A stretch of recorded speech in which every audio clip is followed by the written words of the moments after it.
What's up, everybody?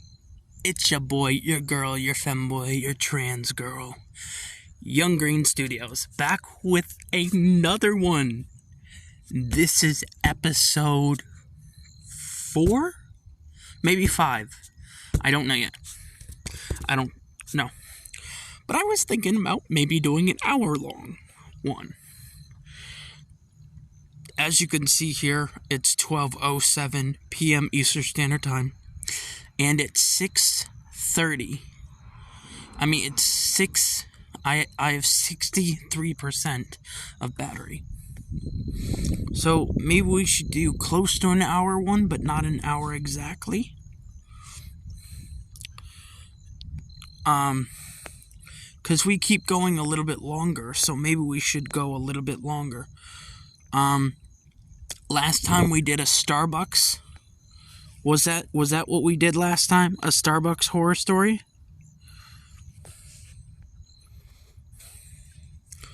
Ooh, prime horror stories.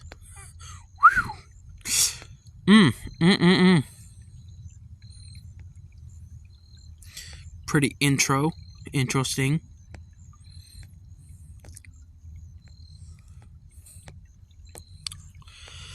Let me know if you guys like these, because I'm not getting any copyright strikes on them because I'm giving full credit to these people. So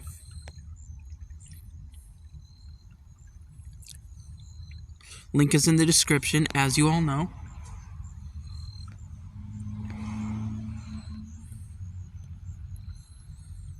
Is this the only one that's close to it? Okay. Blast from the past. Let's see. 5 true New Year horror stories animated. Okay, we'll come back to that.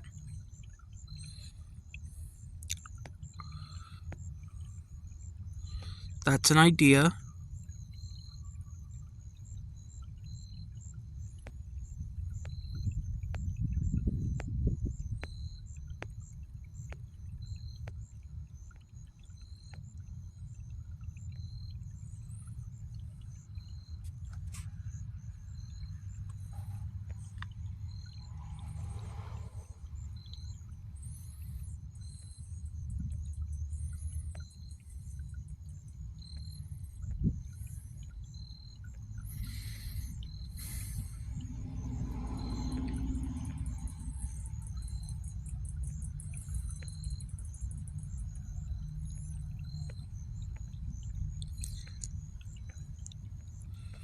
You might hear some wind in the background or water dripping because, again, I'm outside, as you guys know. But also, there's a pipe next to me, which I guess could be ASMR sounds if you guys close your eyes and think about it.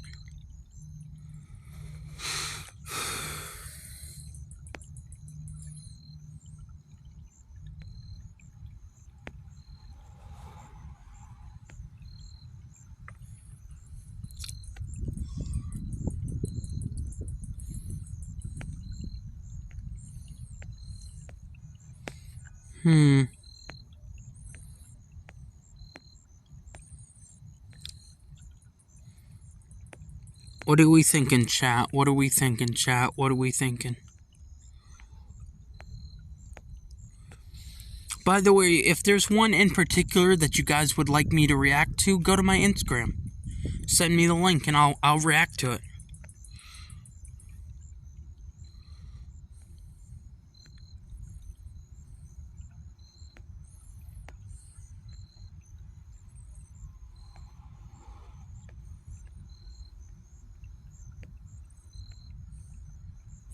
Ooh. You know what? Let's do Waffle House horror stories.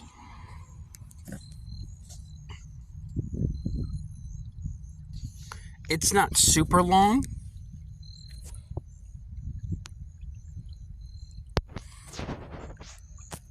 but it's long enough.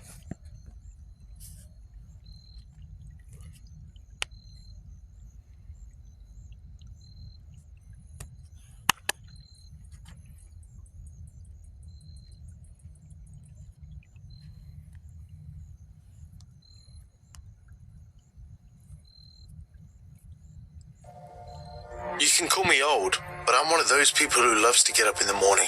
Whatever day it is, whether or not I have to work that day, I get up at 7 in the morning, shower, and go to breakfast at Waffle's house, my favorite place. Never been. All the morning shift employees already knew me. I was always the first customer, and since everything was quieter, I spent some time talking to the cashier.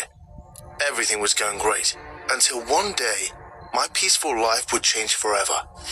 That day I woke up in the morning as usual. After showering, I went to Waffle's house for breakfast, but the first strange thing happened. The place was closed. I looked at my watch to make sure the time was right, and not only was I on time, but I was also a little late. I looked out the windows of the place and the kitchen lights were on, but the doors were closed. I made every effort to see if there was somebody under the kitchen door, some sign that someone was turning on the ovens or about to open the place.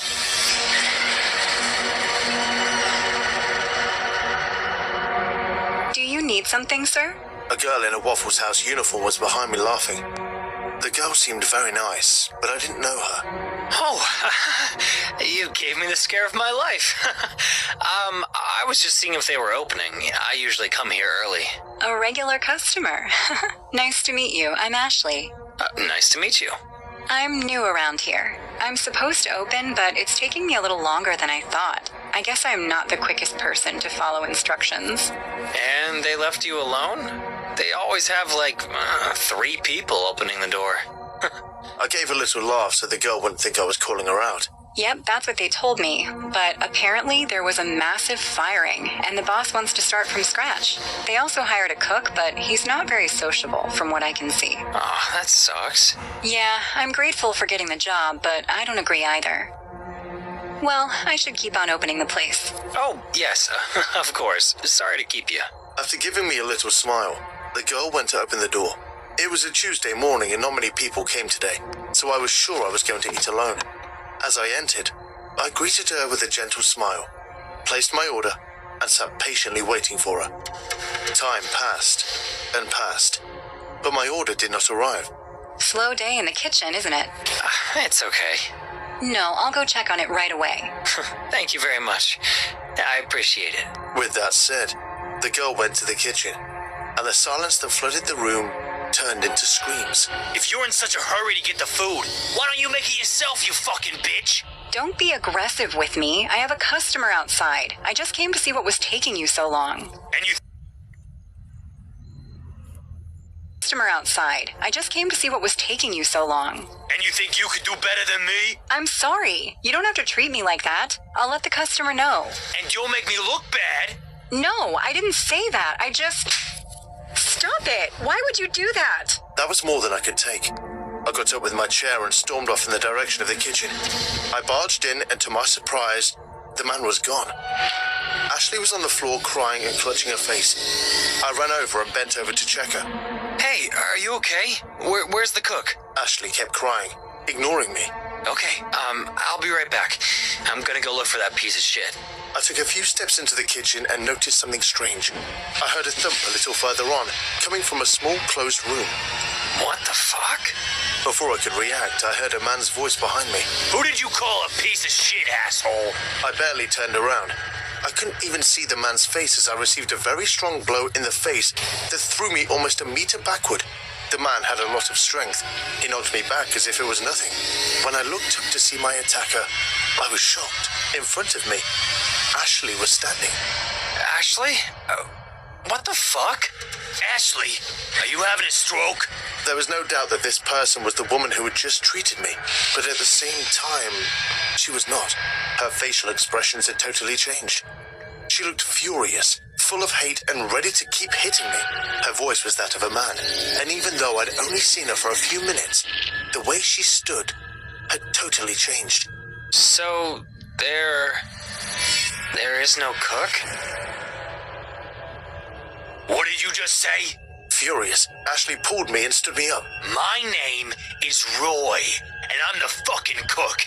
You have a problem with that? She showed me a knife. No. You know what I think? I think you're saying that so I won't hurt you. But you don't really think I'm a good cook. Please don't hurt me. What the hell do you think you're doing? I told you I like this one. Are you stupid? Ashley went back to acting like a woman. Don't get involved in this.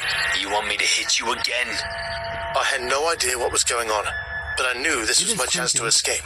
I tried to open the door I came through, but it was locked. Where do you think you're going, asshole? Did you forget that you turned your back on me when you were trying to find me? The door's locked now. As she said this, she walked slowly towards me with a knife in his hand, as if enjoying the moment. I ran desperately looking for the back door, but I didn't know the place and could get locked in. Desperate, I locked myself in the storage room. No! Don't go there. Oh, I'm not gonna kill you.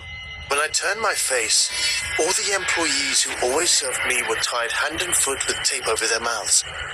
Terrified, they looked at me as if asking me to help them. All right, asshole. You scared him off. Now that he saw that we should kill him, can't you do anything right? Hey, I'm sorry, okay? It's not easy being the one doing everything around here. You just act like a dumb bitch and a nice bitch. That was the plan, you fucking idiot. You're not the one doing the thinking here. It's me, got it? Ugh, you ruin everything. All right, smartass. How are we gonna get him out of here? I don't give a shit. Let's just set the place on fire. I don't want to be a cashier anymore, and you've proved you are terrible at cooking. I had to leave this place urgently. If I stayed one more second, they were going to set the whole place on fire, taking the employees with me. While this talk was going on, I took the opportunity, slammed the door, and ran. Oh, I was just playing. You didn't have to go in there. I knew that sooner or later she was going to catch me. She was way faster than me. So when she was very close, I turned around and rammed her as hard as I could. The girl had fallen to the floor and was not moving. This was strange, as I did not see her hit her head and there was no blood. Confused, I thought about approaching her, but as I did, I saw Ashley tighten her grip on the knife in her hand. This was a trap. I kept running on my way to the back door. She quickly stopped and came after me again, but it was too late. I'd already gained too much distance. I closed the door almost a few centimeters before she... You know, some people actually tell me I look like Queso in my videos. On my Instagram and stuff, like, people tell me I look like Queso. Let me know in the comment section, like, do I look like Queso? Is it because I wear a hoodie? Is it because I wear a hoodie and I'm also, like, kind of chubby but also muscular? Tell me why, chat. Tell me why do I look like Queso? Because I'm not Queso. I'm Young Green Studios, bro. That brings me to my next point. You know what Queso looks like and who he sounds like? Lancey Poo. I'm not kidding you. Lancey Poo just walked off to the center of the earth. Like, he's not posting on Instagram anymore. He's not posting on YouTube, Twitter, Twitch, TikTok, nothing. But yet, why is it that like a year or so ago when Lancey Poo left the platform, here comes Queso. Da da da da da da da. Tell me. I mean, I'm just saying. He sounds like Lancey Poo. He looks a little like Lancey Poo.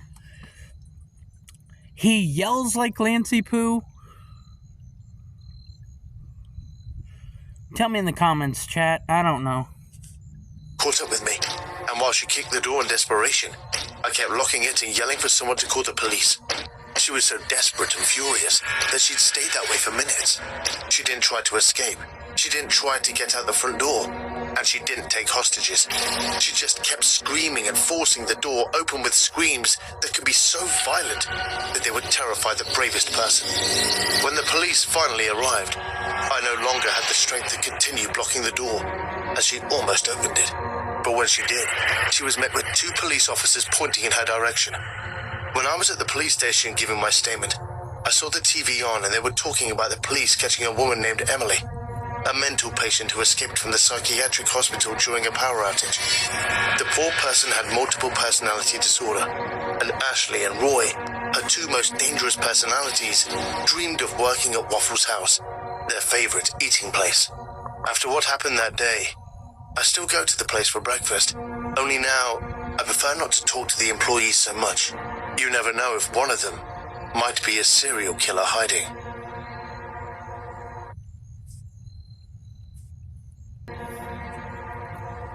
Hey guys, thanks so much for all the support. If you haven't subscribed to the channel yet, please feel free to do so. Yep, link in the description. I moved to Nashville after finishing high school. My grandparents stayed there, so I decided to finish my nursing training there. I took a job at the local Waffle House. The place was 10 minutes away from my house. My grandpa lent me his scooter to drive to work. I liked working there. The smiling faces of happy customers made my day. My grandparents also came there on Fridays. This way, I could spend some time with them amidst the work. Everything was going well until one night. I was about to drive away on my scooter after getting off from work when I saw a worn-out truck parked on the other side of the road.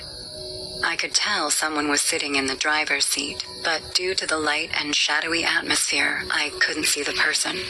Whoever was in that truck was watching me.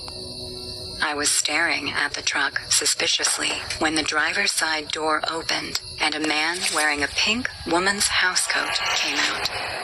He stood under the streetlight and I saw his face.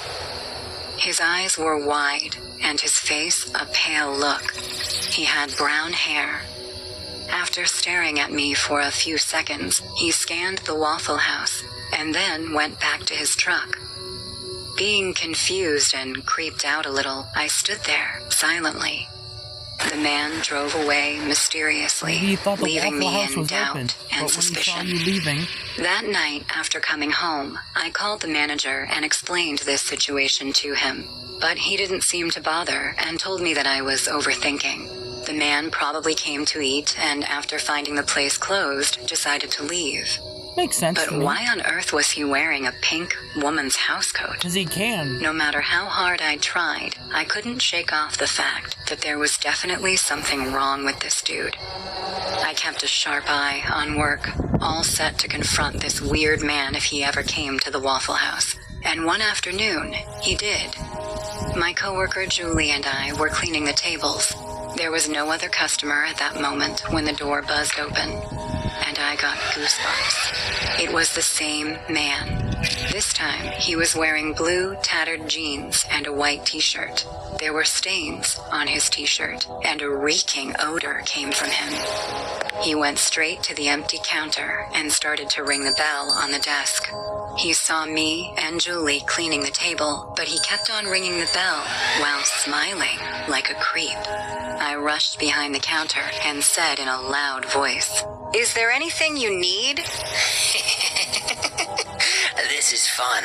He rang the bell one more time and then looked at me. For the first time, I noticed his eyes.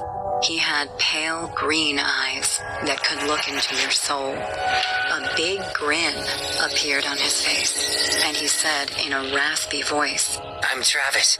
I saw you last night. Why were you watching me? "Excuse me? I was watching you? Is everything all right here, sir?" Hearing Julie's voice, the man now turned to look at her and said, Don't interrupt me when I'm talking, bitch. "What did you call me?" A jealous bitch. "You need to leave." Oh, but I didn't even order, lady. Is this how you treat your customers? "Leave, or I'm calling the cops on you, you freak." The man's face changed as soon as I mentioned the cops. Sleepy little asshole. He looked at me and then Julie and did something unthinkable. He lifted his hand and made a neck-slicing gesture while giving us a spine-chilling smile. I knew it was some kind of warning. His ass up. Fuck, fuck. We watched him leave, and Julie said, "You guys know each other?" I explained to her about last night. We both called the manager. But this time, too, he was reluctant to take any steps, as the guy physically didn't do anything alarming. Who knew that Doing he would this one is day? Not threatening. Doing The this date right was here is April not threatening. 22nd, 2018. That's definitely I will threatening. never forget it for the rest of my life. That's definitely I threatening. was leaving for work when my grandpa said they would come to the Waffle House. The day was busy, and I barely got time to think about anything other than work. Around 5 in the evening, the restaurant was in full swing. Pushing the glass door, my grandparents entered the restaurant, and I felt a little relieved. At least now I could chat with them while working. This quality time with them always boosted my energy. So, there I was, working and laughing with all the happy faces. Everyone was having a great time, and that's when we heard a loud, screeching sound. Before I could contemplate what exactly happened outside, Travis bolted into the restaurant. He was wearing a green jacket, white socks, and no bottoms, except underwear. His hair was all messed up, and he looked sick. I could see the hatred in his eyes, and just then, a woman began to scream, "He's got a gun! He's got a gun!" Everyone started screaming and running in panic, and that's when Travis shot his first victim. He went nuts and started shooting all the customers present in the Waffle House at that moment. "Come with me! There's a back door!" Julie shouted while trying to save the innocent people from the hand of the devil, and that's when a bullet hit her in the forehead. Chunks of brain flew in the air and landed on the floor. Goddamn. Slowly, her body collapsed to the ground. Travis smiled like a psychopath and shot anyone that came in front of the barrel of his gun. My eyes shifted to my grandparents, and that's when hell broke over me. Both of my grandparents were lying dead on their seats. Now we got a Travis's killing spree took their lives too that night. When the Waffle House had nothing but blood everywhere, Travis stopped shooting and looked at me. Oh, the voices in my head are getting louder now. Your time has come, little birdie. "Please, stop!" He raised the gun at me, and I stood like a statue, waiting for my horrible death. Tears rolled down my eyes as I found myself surrounded by bloody bodies. Travis was about to pull the trigger when something miraculous happened. A man with a bleeding hand surfaced from the washroom. I had no idea there was someone else alive other than me at that moment. He jumped on Travis, and they started to wrestle. Being attacked all of a sudden, Travis got scared and dropped the gun. He then ran away and got inside his truck. The man's scream broke me from my trance. Call the cops, now! 4 people died that night, with many more surviving horrible injuries along with trauma. The man who saved my life and stopped a psycho killer was known as James Shaw. After 34 hours of manhunt, the cops finally managed to arrest Travis Rain King. I still get nightmares from that incident. I didn't even get the chance to speak with my grandparents before some crazy lunatic took away so many innocent lives. Damn, chat. To be precise, I was about 23 years old when this occurred. Chat, wasn't it? My boyfriend Mike and I had been out visiting with friends, and we left their house late, around 2 a.m. Now, I've never been much of a drinker like my boyfriend, so I did the driving. On our way back, we decided to stop by the Waffle House for some late-night cravings, as it was the only place where we could get takeout at that hour. You see his eyes, So chat? we arrived at the Waffle House, and I went inside to pick up our order. As I was paying for the order, a young man to my left. Yo, chat, you saw his eyes all bloodshot and shit? He was high. He was drunk as a motherfucker. Shit, yo. Yo, chat. What do you think of this one? I think it's good so far. I think it's really good so far. Let's continue. Began pacing and mumbling angrily, muttering something I couldn't understand. I didn't think much of it, since most diner patrons are either drunk or truck drivers at that time of day. When I collected the food and turned to leave, I noticed a young woman outside of the diner. She, too, was angrily pacing back and forth, grimacing and cursing. As I made my way out, the young man started to follow me. I sidestepped the woman to get to the parking lot. Now the duo was following me. My boyfriend was passed out in the passenger seat, and I quickly got in and locked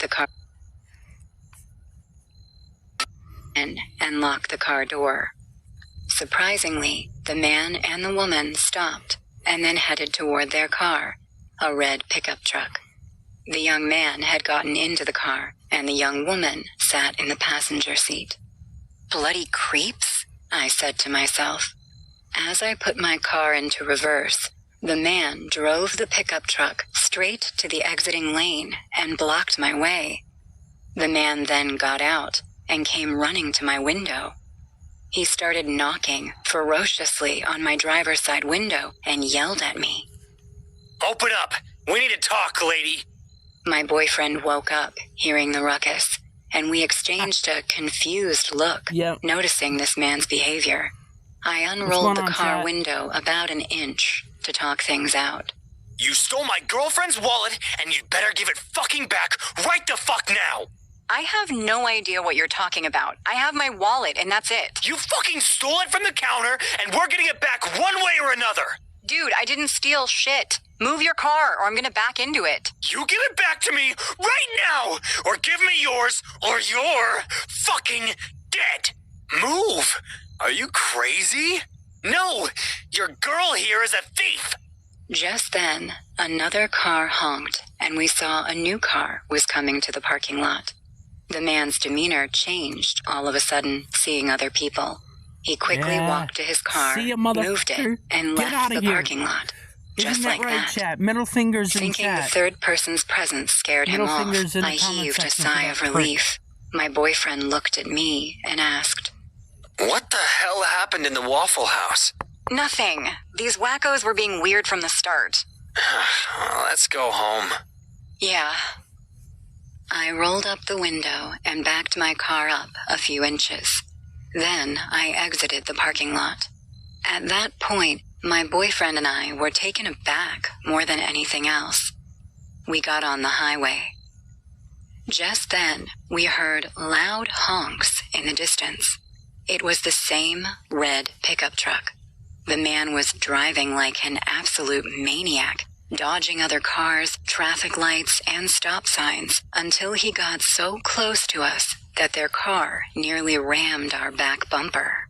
I weaved in and out of the sparse traffic as safely as I could in an attempt to throw them off of our route. Each time, he'd managed to pull behind us again. He clicked his headlights on and off the bright setting. He leaned on the horn. Inside our car, it was blinding and deafening. I sure as hell wasn't going home so that this psycho, deranged couple would know where we lived. I swear, it was almost like I could hear him, still screaming, even over the blaring car horn. My boyfriend and I didn't do much talking, as I suppose we were both shocked and trying to figure out what to do. Fuck this. We're going to the police station. Yes, I doubled back, the car still bearing down on us. When I pulled into the police station, they followed. I locked my car doors, picked up my cell, and began to ring the station because I sure as shit wasn't going to get out of my car. The man practically ran out of his car and up to my window, again banging and yelling. I'd gone way beyond concerned and scared to absolutely pissed, and the woman came out too and started knocking on Mike's side window. You can imagine how terrifying it was being attacked by two people standing on our left and right and constantly banging and screaming at us. Pocket carry. We want our goddamn money! Leave me the fuck alone! I'll let the fucking cops search me for your girlfriend's fucking wallet! Just then, they both went silent, stopped the banging and cursing, and kept staring at us with their creepy big eyes. The man's right eye twitched in a very scary way. Realizing I finally have the chance to set them straight, I said, I'm on the phone with the cops right now. If you don't have it, I guess you don't have it. Yeah, maybe I left it in the back seat. He then Really? You're inside of a police parking lot at a police station, and now when she says, I'm on the phone with the cops, and they're in front of a police station, now you start some shit? Now you're like, you know what? On second thought, you know what? If you don't have it, you don't have it. I'm fucking dipping. Really? You should have been dipping as soon as they pulled into the police station parking lot, bitch. What the fuck? Sprinted back to his car with his sour-faced girlfriend and sped out of there. I stayed in the police station's parking lot for a while, talking to the cops on duty. When we finally left at about 3:30 a.m., I still made several loops through town before eventually heading home, arriving after 4 a.m. Legally, nothing came of the incident, but a few months after it, we were having dinner at home and watching TV. Mike suddenly changed it to the news channel, and there they were, that unhinged, crazy couple. The reporter was saying, Last night, the patrolling cops of Highway 13 chased a suspicious red pickup truck when they saw blood dripping from its back. The man driving that truck has been identified as Jeremy Higgins. His girlfriend Susie McGarry was also in that truck. The cops pulled them over, and as they checked the truck, they found a teenage boy, unconscious, bleeding from his head. The teenage boy, Ashton Laurel, was walking home after a study session from his friend's house. He later said that the duo offered him a lift, and then started to physically harass this boy. He put up a fight, and out of panic, the girlfriend Susie hit him on the head with a spanner. Thinking he was dead from the blow, they hid his body in the back of the pickup truck. If not for the cops following them, they would have surely dumped the injured boy somewhere in the woods.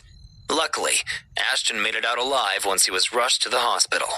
His parents are in tears after having their kid back home. The cops were highly appreciated by Mayor Jefferson for their sincerity and sense of duty. As for Jeremy Higgins and Susie McGarry, prison bars await.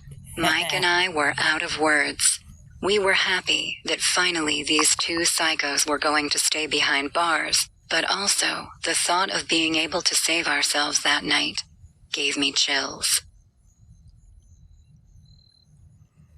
Thank you so much for watching. I think this was episode 5 or 4, I don't remember. But anyway, we're going to do like these like every other day, maybe every day. So let me know in the comment section, do you like this? Please go subscribe to MIMR Scary Tales, aka Mr. Scary Tales. Link will be in the description. If you guys want to see more, let me know in the comment section.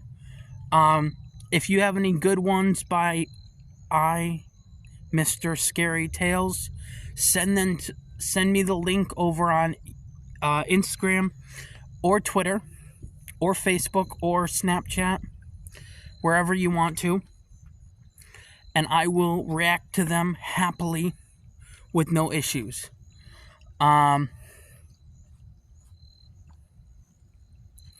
Link is in the description again. Thank you so much for watching. If you guys did enjoy, make sure you guys like, comment, subscribe. And yeah, thanks for watching. I'll see you guys in the next video. Bye.